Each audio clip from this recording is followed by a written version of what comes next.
bro, you're a Jets fan, right? Yeah. Through thick and thin, good or bad. That's how I am about the Ravens. Mm-hmm. Before we start the pod, what are your thoughts on you all's draft? And do you feel more optimistic about this upcoming season? It's hard to be optimistic about the Jets with their decision making when it comes to the front office and owner. True. I like the pickup that they got. They got an offensive lineman, something they could put with Vashanu, who's already on the other side of the line. Mm-hmm. You got Justin Fields. We already know Justin Fields' history. We don't need to go into that, how we feel about him as a talent or a quarterback. Yeah. The one thing you're going to want from Justin Fields, if anything, is to stay upright. True. Of course, you're going to draft an offensive lineman. So we'll see when it comes to the Jets, especially new black head coach. We heard about the rumblings of what happened in between him and Aaron Rodgers. Some people don't like the way he handled the situation. Some do. He looked like a no-nonsense type coach, somebody that they actually need to get that organization together. No doubt. We'll see. But so far, I like the draft. What about you with the Ravens? Man, I love our draft. One thing about the Ravens is it always seems like everyone else is panicking, and we just chilling in the corner like, come on over here. You know what I'm saying? And you rarely, if ever, see Baltimore moving around and all that. Perfect pickup. Of course, I'm going to say it's perfect pickup. Malik Starks from Georgia. I watched the kid all through high school, up through college. One of the best players, one of true DGD for any dog fans out there. But really solid acquisition. That second round pick, the defensive end, as long as that legal issue don't get too shaky, that's a big pickup for that defense because we needed more pass rushers, especially like as long as Joe Burrow's healthy. That's an issue over there. You know what I'm saying? Exactly. So right. And what we're going to talk about, hopefully with Cleveland, hopefully down the line, they got an issue on their hands. A good issue. Right. Word. The revolution will put you in the driver's seat. The revolution will not be televised, and be no rerun, brothers and sisters. The revolution will be live. Listeners, welcome to another session of Pod Season, where podding is always in season. I'm Adrian. You already know it's no BS coming from me. For today, I'm joined by the homie, Malik, representing MLB Bro, 3NT Wrestling Podcast. Shout out to the fellas over there. And, of course, Dirt Sheet Radio. So how you living, bro? I've been living good, man. Baseball season is fully in effect, so you No already doubt. know your boy's busy, man. Anywhere from finding stories to clipping highlights is usually my thing. You know what I'm saying? I've been getting into the rhythm of that, but just keeping track of baseball, man. 168 games. It's a long season, so plenty to stay busy with. I can only imagine, man. If you're paying attention to one team, it's a full-time job. So a whole league. That's crazy. Yeah, as far as 3NT Wrestling, Dirt Sheet Radio, those are where my wrestling chops is at.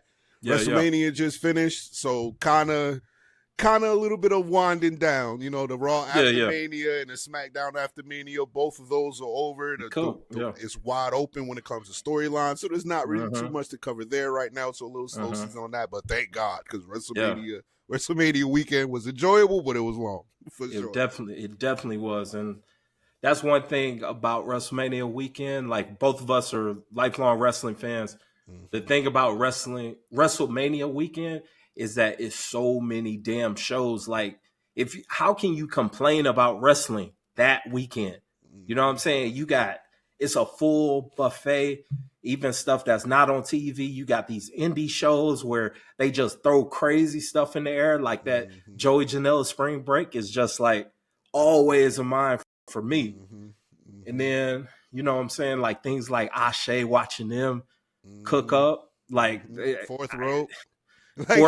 Yeah, that's what I'm saying, man. Like I don't understand people complaining within the wrestling space during that weekend because there's so much stuff going on within that state. I had to beg somebody because the Roman Reigns, who he supports politically, came out, and I had to beg him like, hey, we could get into this. Let's save that. Just not this weekend. Let's kind of cut that out. Yeah. Sure. Yeah. Let's keep it kayfabe. But shout out to the fellas over there. And shout out to all the pod fam, man. And shout out to you if you're listening. If this is your first time, again, this pod season, This is a open podcast where we basically talk about everything. Past couple episodes, if you check out, a lot of wrestling talk. I'm a big wrestling fan. Of course, I already have a college football podcast, so I'm not going to be talking college football really on pod season, but I will talk professional football. That's the reason why I brought the homie Malik over. Sure. This past weekend, probably one of my favorite weekends as a football fan, NFL draft. Perfect time for you to be a fan and have optimism at an all-time high. Even if your team is awful, that weekend, we're going to the Super Bowl. We just made the pickup of a lifetime. We in there, like that sort of thing. Mm-hmm. So, but even though you got a lot of great stories, shout out to Cam Ward going from a 0-star prospect to Holy Incarnate to Washington State to Miami balling out, almost winning Heisman. He should have been in the top 3, in my opinion, or top 2, but that's another story. He's the number 1 pick for the Tennessee Titans. Shout out to him. But the biggest story, probably the biggest drama or whatever you want to say, involved former Colorado Buffs quarterback Shedeur Sanders, son of Hall of Famer, the GOAT, Deion Sanders, and the waiting game. A lot of people going into the draft expected him to be one of the first couple names that you see. That didn't happen for Thursday, which was round 1. Friday, which was round 2 and 3. We waited until Saturday to see some team take the chance on Shedeur Sanders. And that's the reason why it was a lot of conversations. Some were crazy, some were wild. Shout out to them. But some were very nuanced. And you know, it was an intelligent conversation for some spaces. And one of those spaces was in the chat. And that's the reason why I wanted to bring you on. Because I'm like, man, we're in the chat having a good session. But, man, this should be a podcast. This should be recorded, bro. Like, I want more people to hear this type of, insight. But let's go ahead and get into it, man. Before the draft, like I said before, Shedeur Sanders was pretty much universally ranked as one of the top 2 or 3 quarterbacks, whatever scout, whatever reporter, beat reporter, anybody, fans included. What was your opinion of Shedeur Sanders prior to the draft? I had him like everybody else had him. I had it as a top 3 quarterback. See, when me and you talk, of course, I lean on your expertise when it comes to college football, right? Okay. Because I'm not as fully versed I'm from New York. So college football never was really too immersed in my sports. You know what I'm saying? Thinking what I do and what I watch and what I pay attention to. I feel so when it comes to the NFL draft, I listen to the aficionados on what I should expect NFL draft night. Right. Leading up to the NFL draft for the past couple of years, Shedeur Sanders was always projected to be as a top 2. It was top 2 at first. Then top 3 started slipping. It started slipping into top 3 like about a month or 2 before the draft. Cool, I'm fine with that. So that was my opinion of where Shedeur Sanders should be. I have watched Shedeur Sanders play. I've seen a whole bunch of Colorado games because, of course, it's a lot of people did. A lot of people did. Everybody's going to tune in to Prime. So if you missed out on that, it's a little weird. But the games that I saw Shedeur play wasn't a lot of athleticism. Wasn't a big arm, very accurate, especially in pressure situations. From what I saw, didn't have a running game, didn't have great talent on the outside. He did have Travis, but other than that, it was pretty much him and Travis running the show from what I saw. For sure. To me, it seemed like the comp of him being a top 3 quarterback in that draft fit from what my eye test saw. And I do watch the NFL. So I can tell who's pretty much a good quarterback with the eye test compared to others. And from him, if I saw him to be put in a situation, I could see Shedeur being a starting quarterback in the NFL, which would garner the prediction of him being the top 3 quarterback in the draft. So that was my position on that. I feel that. Like you said, if you were under a rock, even you were watching Colorado games, for better or worse, it was a lot of hate watching. Like, let's be real, there's a lot of people watching just to hopefully see Colorado with egg on their face, essentially, you know? But it was a lot of support for Colorado fans, and that stands to this day. A lot of my homies that were lifelong Alabama fans, Georgia Tech fans, them boys are Colorado Buff fans all day. All day. And that's you know, I just let them live because I love them, their family. I'm going to throw out a little joke here and there. Of course. You know, but as a Georgia fan, like that's my team. But because I love college football, I'm gonna watch everybody. You know, I watch bum teams if they're playing because I love the game. I coached, I played. Like this is something bigger for me, than compared to a casual watcher. So, one thing about me, I'm gonna keep it real when it comes to my evaluation and how I feel a player at least looks at the next level. I'm going to be honest.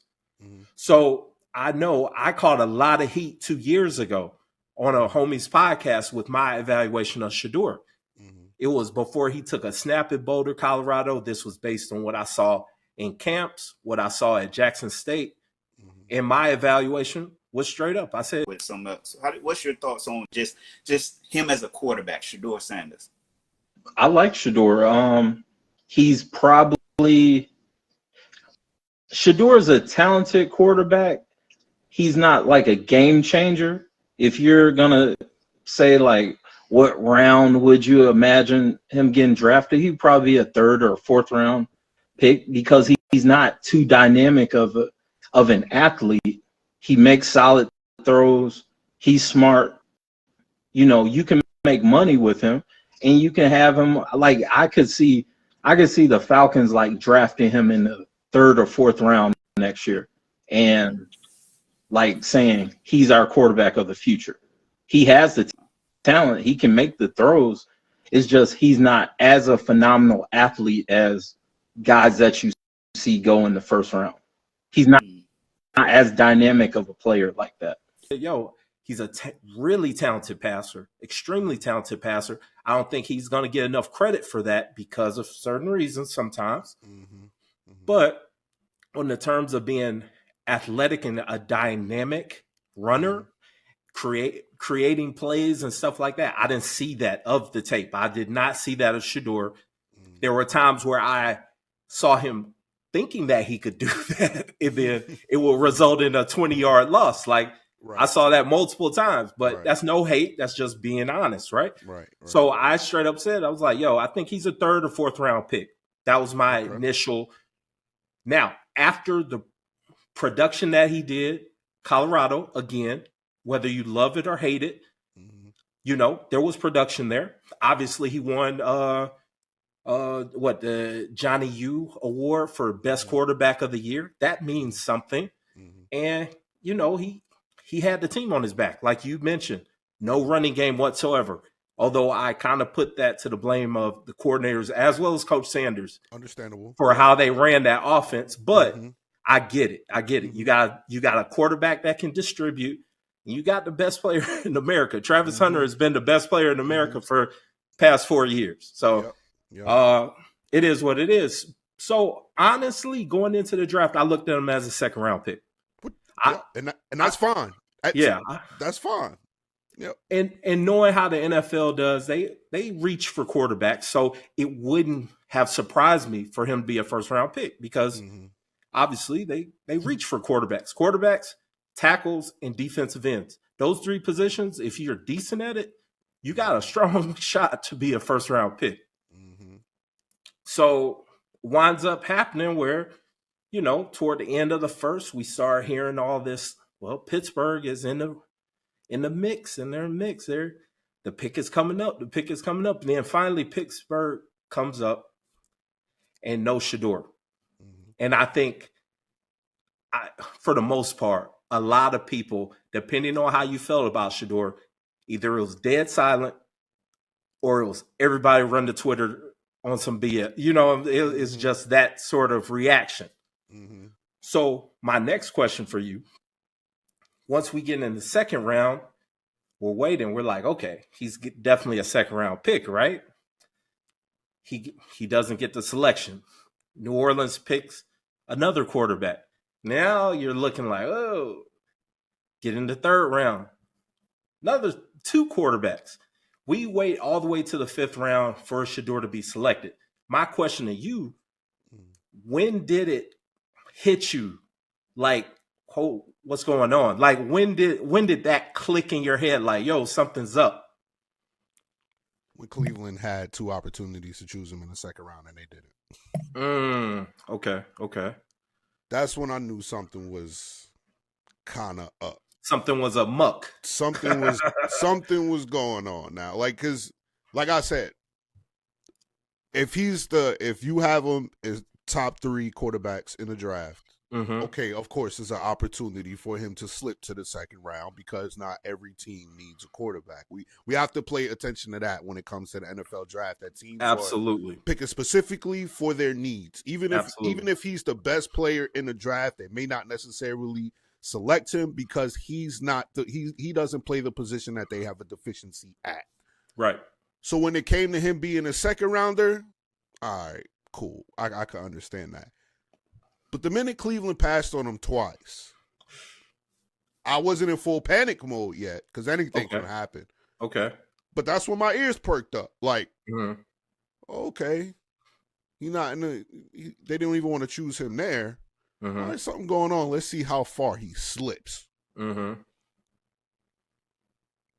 course, you say day after day, he's still not getting chosen. And then the reality kicks in. Right. Like, all right, something more is going on here. What about you? Yeah, for sure. Honestly, like I saw a lot of outrage after the first, of course, because we're always about the immediate reaction, instant reaction, all of that stuff. I wasn't really tripping off the first because, like I said, I thought he was a 2nd round pick, to be honest, from a talent evaluation. I thought the Giants moving up to get Jackson Darnold. I mean, Jack's what's his name? Dart. That's it. Dart made sense just because of his style of play.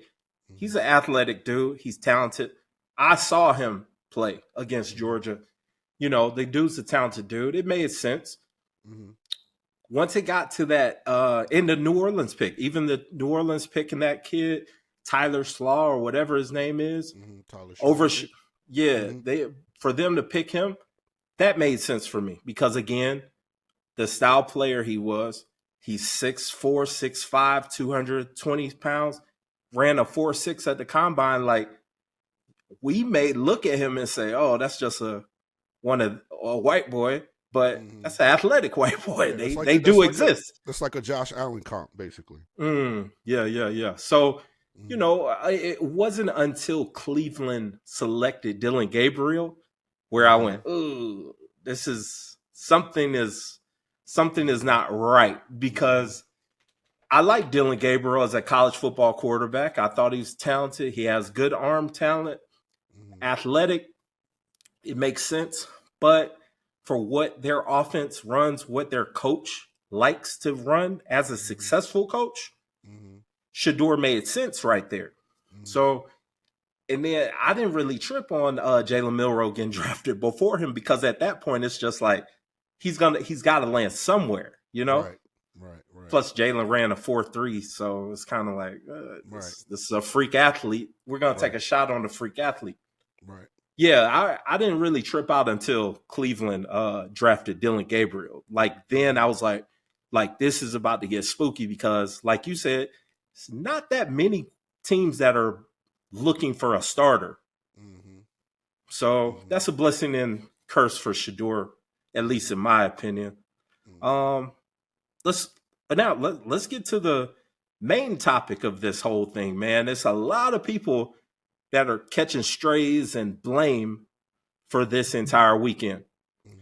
Like we talked about in chat, I think it's a societal issue where a lot of us are. It's a clear-cut division in the sense of either you're for somebody or you're just completely against them.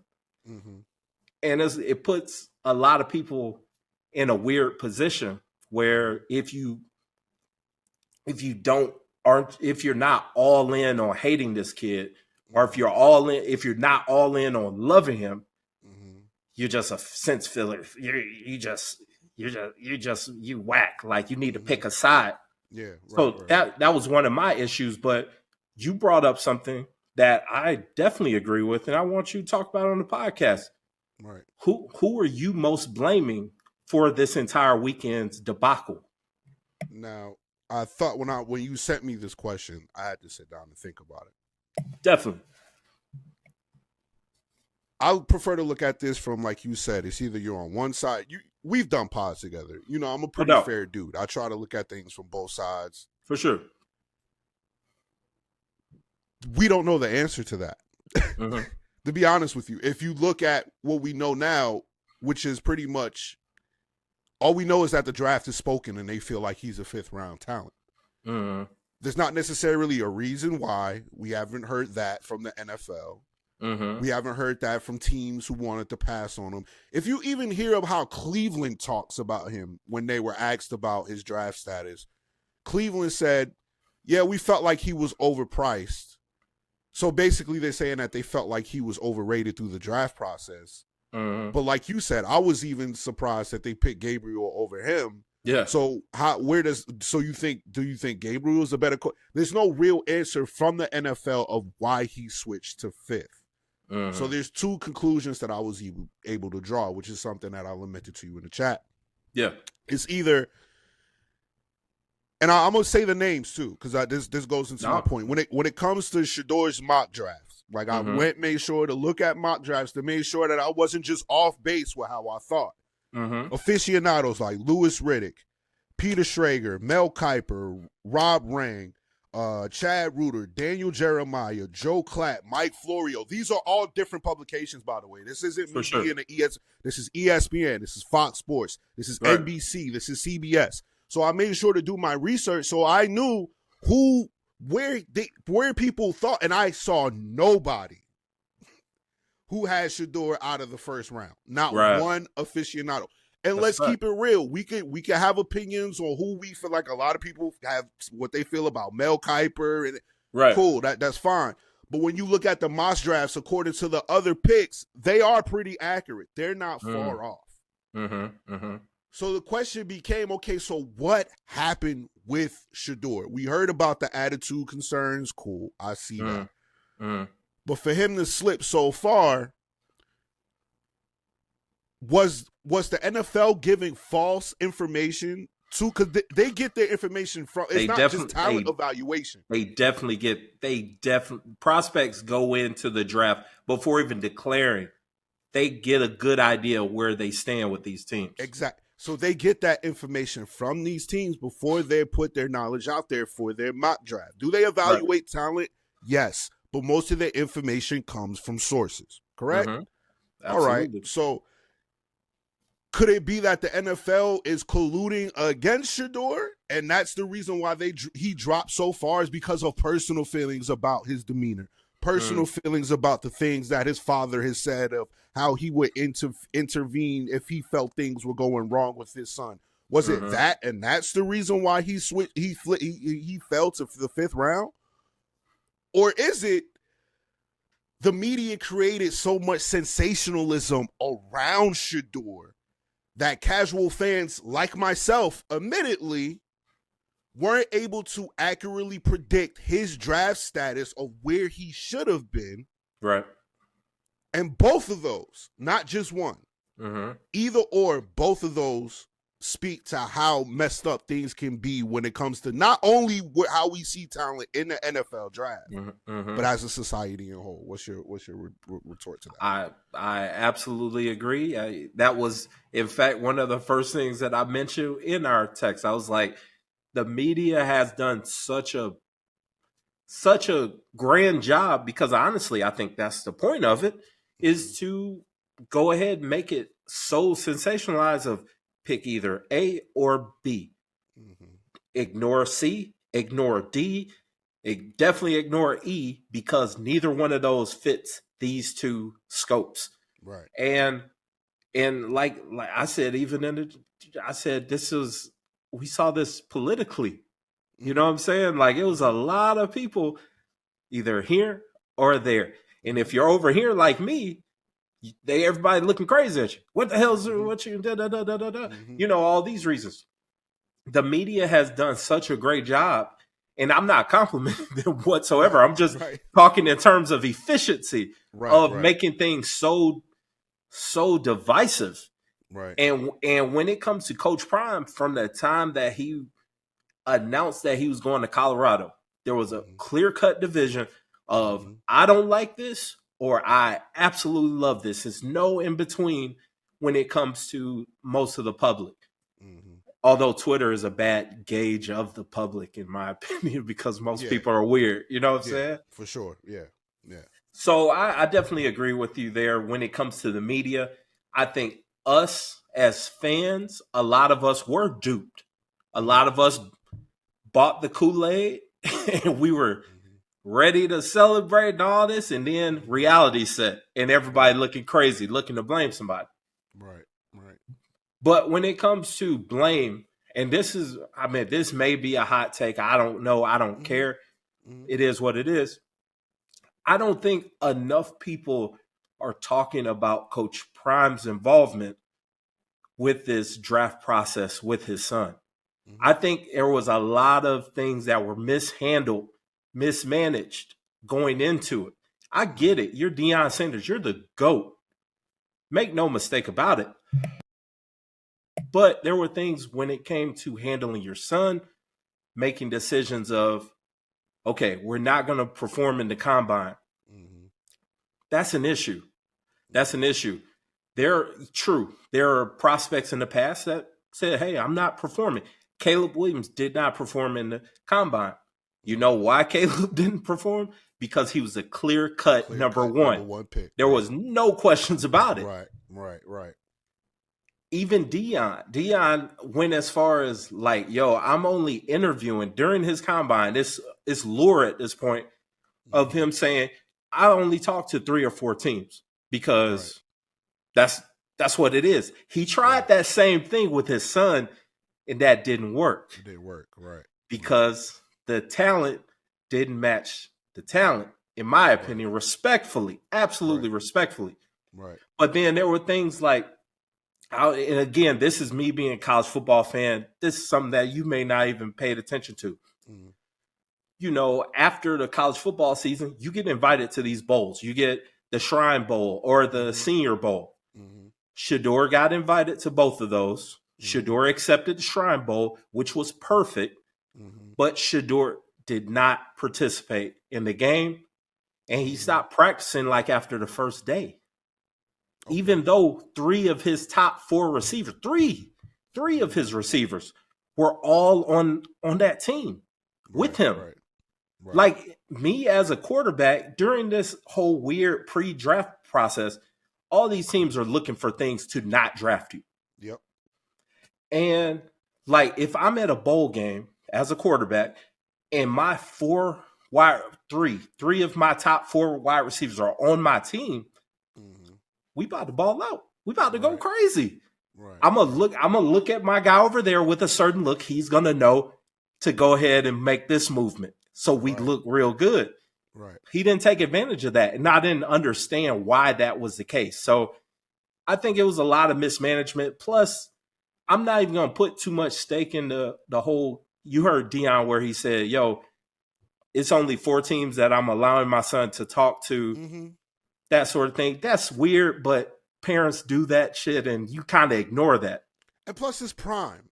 Right, so, right. You know Prime is going to talk his junk. Like, that's just who Prime is. He may not even necessarily mean that. And he may. Exactly. Because he like, if anybody understands as a college football coach for a reputable program, he understands how the draft process works. Like, you know what I'm saying? So it's kind of hard for me to believe with as tapped in as Deion. That was the actual case, right? As a college football case, he should understand the gravity of the situation of him saying that. So I'm sure there was some calls made from Prime, like, yo, I know I said that, but and he even kind of stepped away from that publicly. Like, people don't give Prime credit. He did kind of be like, hey, well, wherever Shedeur goes, he goes. I'm not going to step in and tell him not to go nowhere. He did clarify that. Yeah. So I think that's just prime. And that's why I said I didn't put too much stock in that.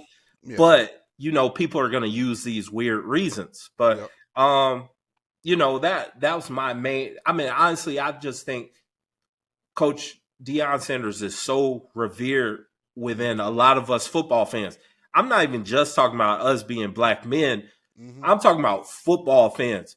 Deion Sanders is so heavily revered and idolized. Like, that was one of my first Supermen as a kid. If it wasn't, if it wasn't Macho Man or something, Bret Hart, it was Deion Sanders. You know what I'm saying? So I think a lot of us make the mistake of, Deion doesn't make any mistakes, and it's a lot of Bill that's always getting shot for Deion because of how much we love and respect the man.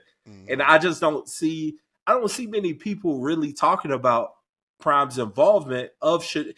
I mean, that's his dad, and that makes sense, makes perfect sense. But it just seemed like he needed like an agent.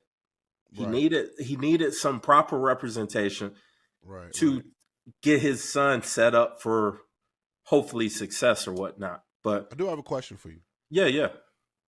Because when it comes to how Deion feels about the involvement of teams and what they're going to do with drafting his son, the comp that brings to my mind is, of course, Eli Manning, right? Do you feel like Prime gets most of the blame for that? Because I don't remember the Eli Manning situation of how his father felt about, Archie felt about where Eli was traded. I don't ever remember that being public knowledge before draft night. No, it came out that night. Yeah, that night, right? So, or that morning. Do you feel like if Deion had that feeling but handled it privately, like behind the scenes, maybe this wouldn't have happened to the extent that it did?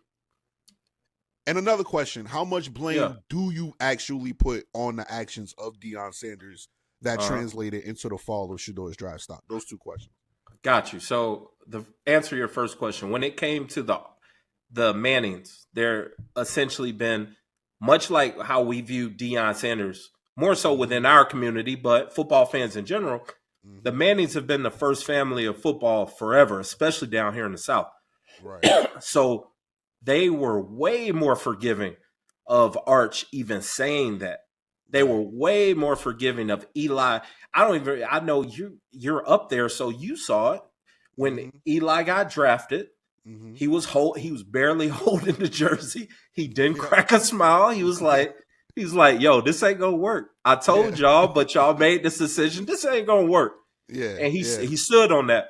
And then that's when the reports started coming out that, the Mannings are like, we're against this, da-da-da. The public as a whole was way more forgiving of Arch for that. And for obvious reasons, we're gonna keep it real on here. It's a lot of motherfuckers that are racist. It just flat out comes down to it. Like, this black man said no, and we now have an issue with him. This white man said no, and whatever. Like, yes, right, exactly. So, like, we gonna keep. Which is why I asked you, because I try not to look first into race, right? Right. Okay. But when I drew the comparison, when people are like criticizing Deion for saying that, I'm like, wait, hold on, though. Like, Arch all the way outside. Arch is all the way. Like, we're not going to San Diego. Like, that ain't happening. Same, because there's another Manning coming who's projected to be the top quarterback in next year's draft. So, and y'all don't think that he ain't gonna do the same thing? It can totally happen again. So I just want people to keep that same energy. If absolutely, if he's stepping the way that Deion just stepped, no, he's not a college coach or nothing like that. But it's the same premise. Absolutely. I mean, let's keep it real. When it comes to the whole reports of it was a worse interview, blah blah blah, about his attitude and all of that. Yeah. Why is so many examples I can give you from my professional background where I've experienced that same thing. Like, confidence from me is like next to terrorism. You know what I'm saying? There's some circles. Yeah, me too. I've had job interviews where I'm super confident. Right. Like, so, where I'm supposed to be, because I put in the work to get here. My accolades speak for themselves. Right. They don't like it when you black and confident. They don't. They don't real. like it. Yep. It is what it is. You know what I'm saying? So that's why I had an issue with the whole thing. And I had questions because, especially when it came out about his character, I'm like, okay, well, he's confident, but we can't just sit here and not understand who his father is. So him being confident kind of coincides with just who he is, like where he comes from. That doesn't necessarily mean it's a bad character trait. He never got in the way of Colorado. He never got in the way of Jackson State being that confident. If anything, it helped those programs uplift with his quarterback play by him being that. You have to be confident to not play with the offensive line and be able to do what you do as a quarterback. You have to. That's a fact. So I don't know, man. I feel the way you feel when it comes to that, though, which is why I asked the question. Yeah, no doubt. Like a lot of those coaches and scouts, they may not admit it, but everyone approaches situations and people with a certain bias. Mm-hmm. You know, I'm not saying that every white person walking around this planet is the biggest racist in the world. I'm not saying that at all. Yeah, I'm not saying that. Right. But previous experiences, hearsay, all that stuff influences bias. And a lot of these times when it comes to work interviews and all that, we're just looking for you to confirm what we've already put on you. Right. If I think you're not a team player, I'm just waiting for you to go ahead and give me that layup so I can say, see what I was saying? See what I'm saying? Right. So I think during that process, I think that's what happened. A lot of previously made bias were just confirmed, especially with that report of the Giants. Right. But your second question, you said, you know, how much blame would I really put on Prime? Mm-hmm. I'm not going to say overwhelmingly that Prime is the reason why this happened. I'm not going to say that because for this whole past weekend and all the drama and all of the toxic, whatever you want to call it, conversations that have approached, Prime has done something that a lot of us would love to do, which is see their sons through their careers in football and become professionals. Like that's an accomplishment. I don't care that Shedeur got drafted 5th round, even though it's a lot of BS in between that story. But point A and point B for me is that I got my son got a college education. My son is now a professional, able to build his own legacy.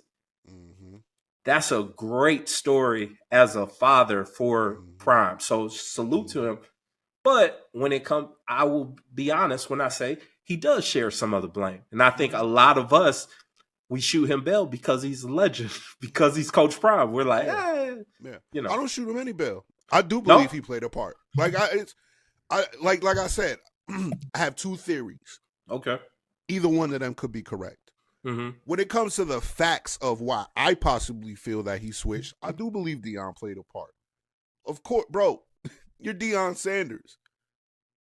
They're when they hear that, they're not thinking, okay, well, maybe there's give to what he's saying.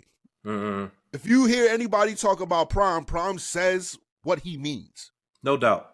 So if you have a concern that Prime's not going to let his son come here, well, why would I waste the 1st round draft pick on him, knowing who Prime is? So that makes sense. Shedeur's, what's the word for it? Complacency when it comes to what he feels like he deserves. I also do feel like that played a part, but I can understand that because I know who his father is. Right. I don't necessarily say that the confidence that he feels is 100% that. So that's when I push back on the The things that start to get to me is when I'm hearing worst formal interview. Yeah, that's ever. wild. Yeah, that's wild. When you start hearing stuff like that, it's like, bro, I'm sure you've had a worse formal interview. Absolutely. Because you're not going to sit here and tell me, as great as Deion Sanders was, is that he didn't have his son prepared. Now, how his son may have handled it with his confidence is a different thing. Yeah. But to be totally unprepared for a formal interview, and they didn't never see that. You just don't see that, right? Here's the thing. They don't clarify what they mean by formal interview either. At all. So and we've heard wild stories about these prepared interviews and all that stuff. Yep, and they always tell you, oh, we have limited information, but a source has told me that this. Right. So that's where my issue when it comes to colluding, that's what makes people like me jump to that. Because it's like, okay, if you feel that way, well, damn, give me the whole story. So I don't have to accuse you of colluding. Like, I understand they're a private entity. Teams operate, do their own best interest. They don't need to explain that. I understand that. But when it comes to how they assassinate a kid's character, not even necessarily like, of course, race plays into it, but we've seen things like this with Johnny Manziel, with Baker Mayfield. They were right about Johnny Manziel, though, so I give them that. They were totally correct about Johnny Manziel. My guy was outside. Yeah, he was outside. Yeah. I've been a huge Baker Mayfield fan. And Baker Mayfield had stuff happen to him off the field. Like, absolutely. He got arrested at college, right? So more than once. None of that stuff happened with Shedeur. Right. So when it comes to the assassination of a kid's character like that, without giving us the accurate information as to why, I've always had a problem with the NFL. And I'd always stand on that. It don't matter your color of your skin at all. Just the assassination of somebody's character. And you're not giving us the full information as to why you feel that way. And you just expect us to just live by what you're saying. Especially when we look at the tape and it's different. Yeah, that's fair. My issue happens. I feel you, because that anonymous source shit is literally the worst thing possible. Like, I get it. I get why you wouldn't put your name on something, but it's super bogus. And as a college football fan, I see it all the time, especially during magazine season before the season kicks off. You got all these anonymous coaches that say, well, this quarterback suck. And it's like, okay, dude, you could just be a fan if for that anonymous source shit, you know? We're both anonymous sources somewhere, you know? Right. And I understand, like I said to you in the chat, I understand the anonymous source thing when it comes to journalism. Like, I get the importance of giving journalists information without fears of retribution for you telling the truth. I understand that. But in sports, unless it's like a situation like Donald Sterling or something that transcends what's happening on the actual court or field, to be anonymous and put your name on something like that. Facts. At least it's not even so we can criticize you for it. Put your name on it so we can reach out and get more information so we have a better understanding as to why that report came out. That would help too. Exactly. I mean, there's a lot of people, like we just went over. It's a lot of people that share the blame on this whole debacle of a weekend. If you're a fan of this young man, whether you're a fan or not, and that kid that Ulberg's son who did the prank call, super lame. And here's the thing. That's super lame. Here's the thing. Who's his father? Where did he used to work? That's tells true. You why I answered the way I answered. Because that's true.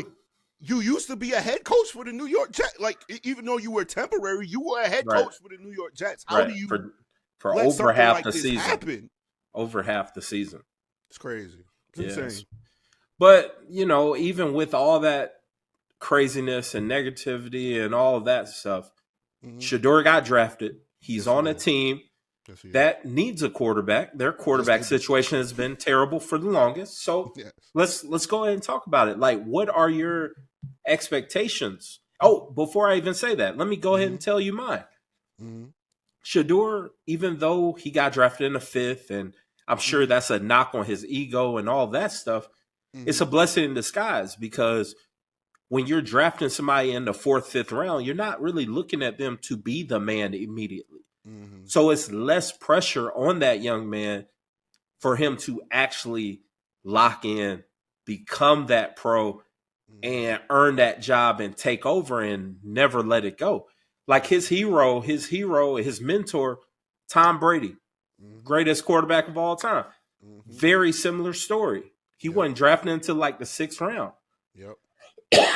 I still laugh about some of those quarterbacks that were drafted before Tom Brady. Yeah. Yeah. I think that same could be said in this year's draft. Like we're gonna be looking like, yo, you remember when Dylan Gabriel was drafted before Shedeur? Like it's gonna be that sort of conversation as long as Shedeur shows up. Gotta be a beast. Gotta be a beast as a backup quarterback because that's a whole nother job. That's like an extension of the coaching staff. Like you need to have the game plan ready before the starter even gets it, so you can be the next man to talk to him about, hey, I noticed this about next week, da-da-da. I've always thought that Shedeur was a very intelligent player. I thought he was an intelligent player. Now is his opportunity to thrive in that situation. It's less pressure. You learn how to be a great number 2 before you're the number 1. And then once you get that opportunity, because let's look, Joe Flacco is a year away from calling it. Kenny Pickett is awful. Like the world is yours. The world, even though it's Cleveland, it's a horrible city. Even though it's a horrible city, the world is your oyster right now if you're drafted to be a Brown. Right, you know? Right. So what are your initial thoughts about first year expectations for Shedeur? I think he's still going to play in year 1, which is the crazy part. I still think he'll end up. There's nothing in Cleveland that shows me they can develop or have a stable quarterback situation. There's nothing. Isn't Deshaun still there? Yep. Deshaun Watson is still a member of their organization. They can't necessarily just get rid of his contract. So like you said, you have Kenny Pickett there. Do we have any faith in Kenny Pickett? No, we don't. Like, if it didn't work out in Pittsburgh, you were the hometown kid. It didn't work out there. It's not going to work in Cleveland either with that difference. I think he'll eventually get first-team reps because of what we've seen on tape. Like, be real. If you don't feel like Gabriel is the guy, then he's going to be the odd man out. It's going to be the And Joe Flacco, like you said, I think Joe Flacco should have retired a year ago. Like, what are you talking about? Like, he's way past his prime to me. Flacco been stealing checks, man. Shout out to him because he got my team a ring. So you're not gonna get much slander from me. It's not Flacco. slander on him at all. It's just you know, he had that hot start when he came off the couch for them and won the few. Like Joe Flacco, he can kind of get it done, but I feel like it's past that point now. Right. So what I see from Shedeur is just opportunity to prove everybody wrong. And honestly, I love stories like that more than anything. Absolutely. So if I was to take the silver lining out of all of this is now we get to root for you as the underdog. Like, and you weren't supposed to be, but now we get to have that underdog story. Like, oh man, they tried to shit on Shedeur. Let's be real. But he still was able to overcome and make it to the starting quarterback spot for the Cleveland Browns and was able to have success. Now that becomes your story. So that's what I'm looking forward to in year one with him. That's a fact. And one thing about society, we love building people up. But we also love tearing them down. But we love bringing them back up after that. Like we see that all the time, especially with Kanye. So shout out, that sort of thing. Yeah. But yeah, man, I appreciate your time. Let the people know where they can find you and get some more great content because Knicks are about to move on. Hopefully, knock on wood. Yes, sir. Y'all about to lock in. There we go. Knicks in 5. So I know your Twitter is jumping, and I know MLB Bro. I know you locked in there. So let the people know where they can find you, Malik. Yes, sir. You can find me on Facebook and Instagram. Actually, I use those a little bit more. Okay. Matthew Malik Wilson there. Facebook, Instagram, Twitter, X, whatever you want to call it. Your future favorite SC. Excuse me. And, of course, MLBBRODOTCOM. I got a story I'm going to write next week. Every first week of the month, I have a story. Make sure you check that out. I'm not too sure what that's going to be at the moment. Okay. And then 3T Wrestling. If you're in Eastern North Carolina, May 10th, we have an amazing event. We have former WWE superstar Cedric Alexander coming in to wrestle his first match against Diego Hill. The match is going to be fire. Make sure you get your tickets to that. Ready or not, May 10th, New Bern, North Carolina. Let's go. Your boys at 3T Wrestling. Nice. Text me all the links so I can put them in the description. Got you. For sure. I'm gonna be in North Carolina next month, by the way. Or June. Me and the wife for the Ashe show. So we're gonna be there. Oh, you're gonna be there? Of course, yeah. I might see you there. Because Danny said he wanted to make that for sure, bro. I'm definitely there. Let's link. That's what I. Facts. All right, cool. Well, listeners, thank you again for checking us out. Shout out to any new listeners. If you haven't, like, comment, subscribe to All Things Suplex Dinner Club, and we'll check you out again. Pod season is now closed, but podding is always in season. So shout out to y'all. Have a great week. Peace to the people. The revolution will be live.